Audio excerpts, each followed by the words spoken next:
It's 6 p.m. on a Wednesday here in Korea. Welcome to our newscast. I'm Daniel Che here to provide you with the latest. Let us begin with the headlines. President Park Geun-hye visits a company that has implemented a flexible work-hour system in Incheon to see if government welfare initiatives designed to help employees find a better work-life balance are proving to be effective. The co-chairs of the People's Party stepped down from their post. An Chol-soo and Chun Jong-bae say they are choosing this path to take responsibility for a scandal involving party members accused of corruption.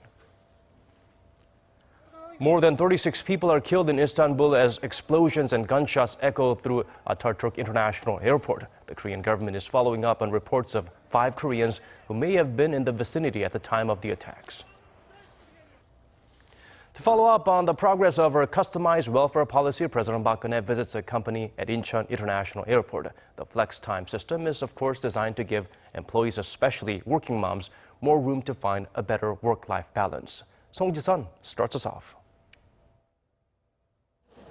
This airline ticketing company at Incheon International Airport operates around the clock. The majority of the employees, or 80%, are women, and all are guaranteed maternity leave and flex time schedules when they return to work. Under the flex time system, their status as regular employees and their welfare benefits won't change, giving them job security with fewer working hours. This was a job I was used to, so I was comfortable when I got back. As I don't have to work long hours, the flex time system gives me more physical strength and personal time for raising my children. 그렇게 이런 이게 정착이 되면은 직장을 그만두지 않고도 일과 가정을 양립할 수가 있고 또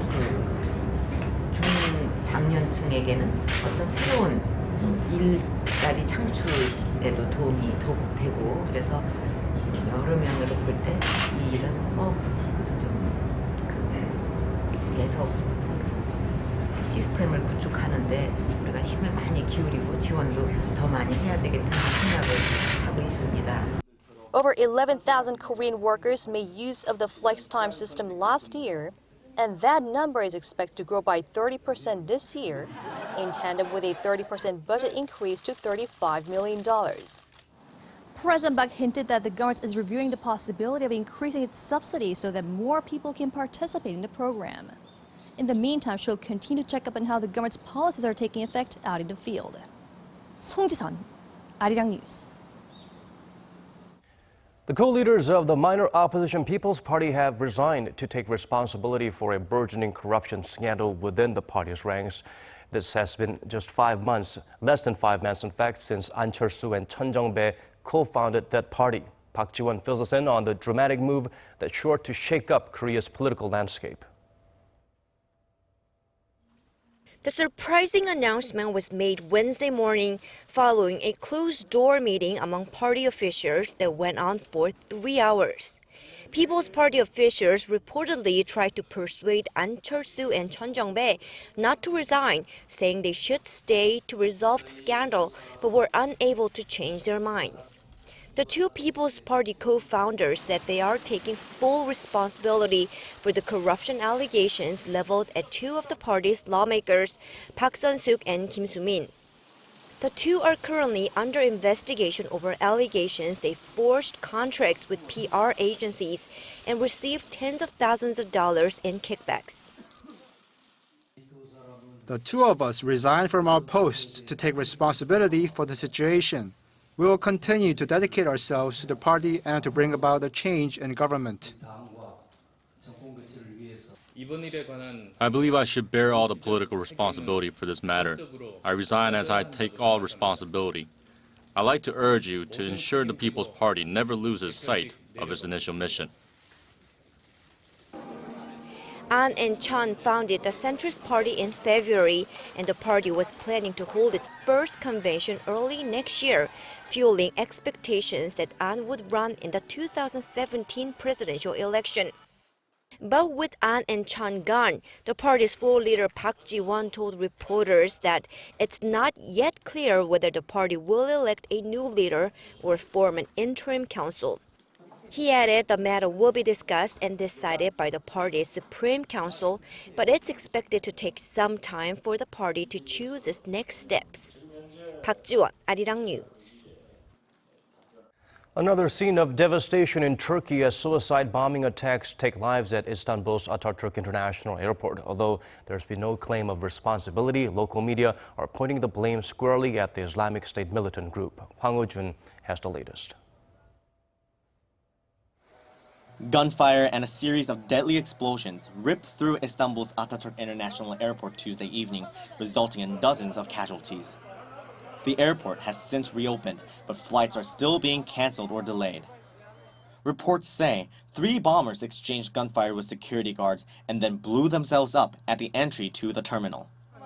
Turkish officials have confirmed at least 36 people were killed and nearly 150 others injured, making this the second deadliest attack in Turkey, after the Ankara bombing in March left 37 dead. At an emergency meeting on Wednesday, the Korean government announced that 5 people have been reported missing since the incident. The safety of 2 has been confirmed, and the government is in the process of investigating the other 3. We are in close contact with Turkey and trying to find out if any harm was done to our people using all routes possible. So far, no reports of casualties have been made.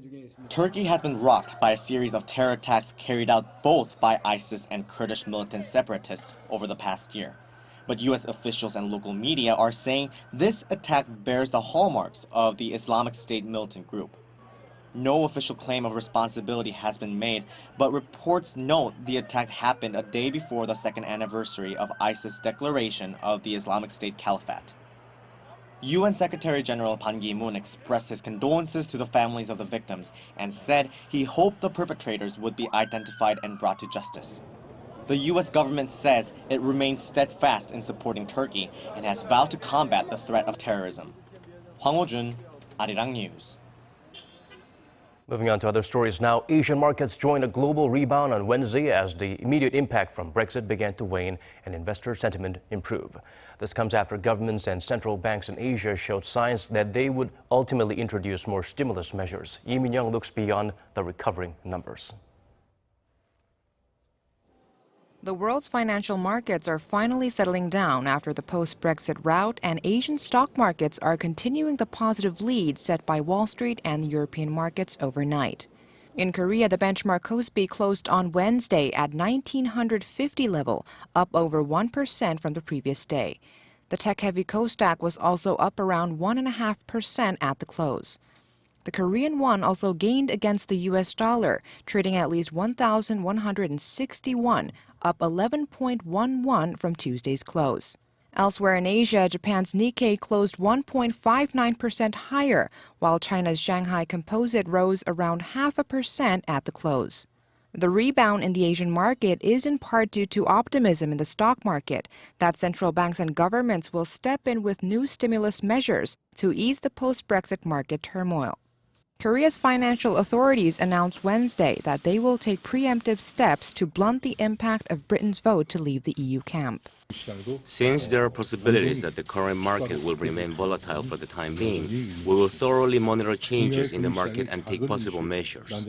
A day earlier, the Korean government also said it's planning to introduce a stimulus package for the second half of the year that will include a supplementary budget of roughly $8.5 billion to revitalize the economy. Japanese policymakers also showed positive cues that they will implement new stimulus measures. At a meeting between Prime Minister Shinzo Abe and the Bank of Japan on Wednesday, Abe confirmed that he will mobilize all possible measures to stabilize the market, and the Bank of Japan Governor Haruhiko Kuroda also said the central bank stood fully prepared to provide dollars to the market when necessary.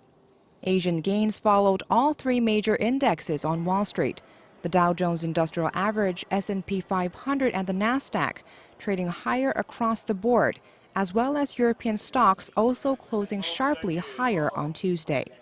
Lee Min-young, Arirang News. South Korea, the U.S. and Japan launched their first trilateral missile defense exercise in Hawaii to counter the threats posed by North Korea. A much-needed team-up since multiple signs indicate Pyongyang could be planning a provocation near the northern limit line. Kim Hyun-bin introduces us to the Pacific Dragon drill.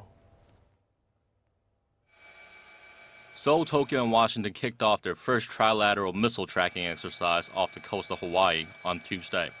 The exercise, dubbed Pacific Dragon, comes just a week after North Korea test-fired its 6th Mustan mid-range ballistic missile, which has a range that could put Japan and the U.S. territory of Guam within reach.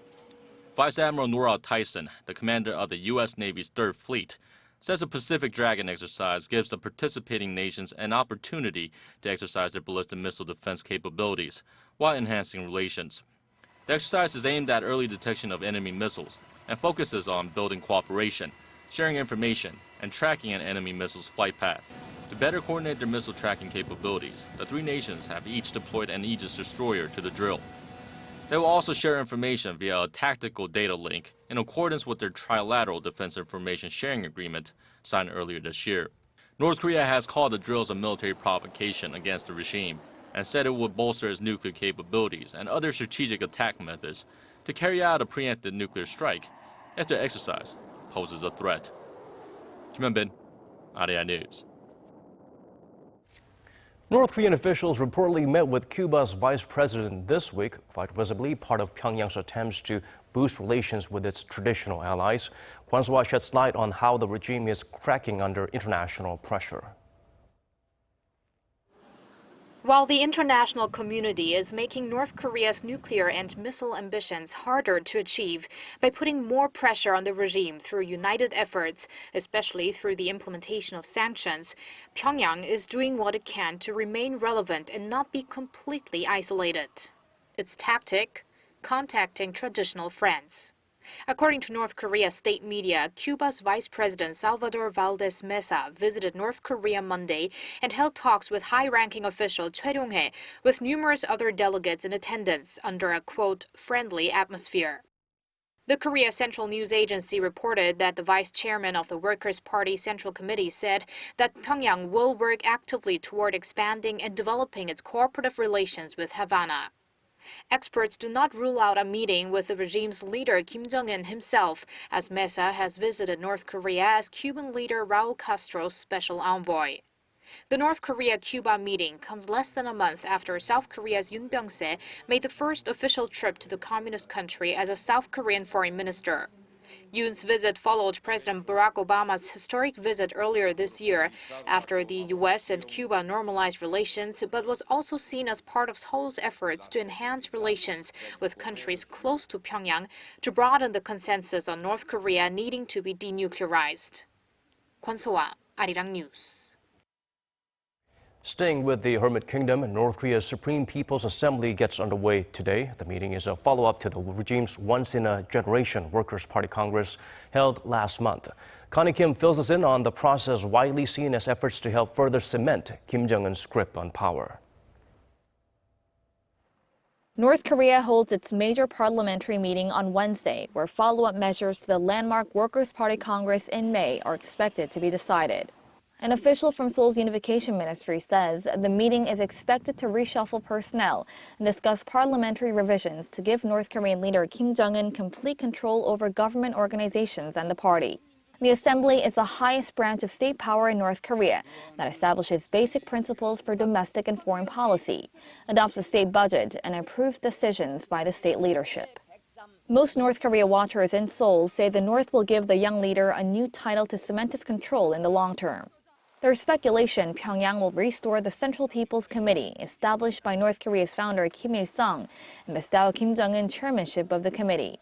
Another issue that's likely to be discussed is the North's 5-year economic development plan that was brought up during the Workers' Party Congress. South Korea's Unification Ministry says the results of the meeting will be closely monitored to detect how new changes will affect the regime's political landscape. Connie Kim, Arirang News. Turning our focus down south of the border, Korean companies occupy the top 10 global sales spot in 7 industries, showing the country's competitive muscle. But several Korean firms were left out of the top 10 in 9 industries, indicating there's still room for improvement. For more on the rankings, let's turn to our Lee Ji-won. Korean companies rank among the world's best across a variety of industries. A study by market researcher CEO Score released Wednesday shows Korean firms in 7 industries rank in the top 10 worldwide in terms of sales. The study surveyed 16 major industries in which Korea has some level of global competitiveness. Samsung Electronics placed first in the consumer electronics industry, while LG, another local tech company, took third. Samsung also placed well in the semiconductor industry, coming in second. Local rival SK Hynix, which ranks second in the domestic market, ranked fifth in the global market. And local giants POSCO and Hyundai both made the top 10 in the global steel industry. A number of other Korean firms ranked in the top 10 in 4 other industries: tobacco, mobile phones, auto parts, and automobiles. Despite the strong showing by Korean companies, experts say there is still room for improvement. Korean firms placed out of the top 10 in 9 industries, including cosmetics and telecommunications. In addition, Korea's market leaders in healthcare, internet service, and retail accounted for less than 10% of the sales of the world's top firms. The industries Korea does not excel in are business-to-consumer industries like cosmetics, telecommunications, and beverages, because Korea used to focus its policies on growing business-to-business sectors like the semiconductor and steel industries. So for domestic companies to become more competitive in these industries, they will need to concentrate on creating brand power, boosting their marketing strategies, and setting retail platforms. The expert emphasized to support less competitive industries, the government needs to shift its policy focus away from the B2B sector and increase its support for businesses in the B2C sector. 이지원, Arirang News. That brings us to the end of this hour's newscast. And as always, thank you for watching.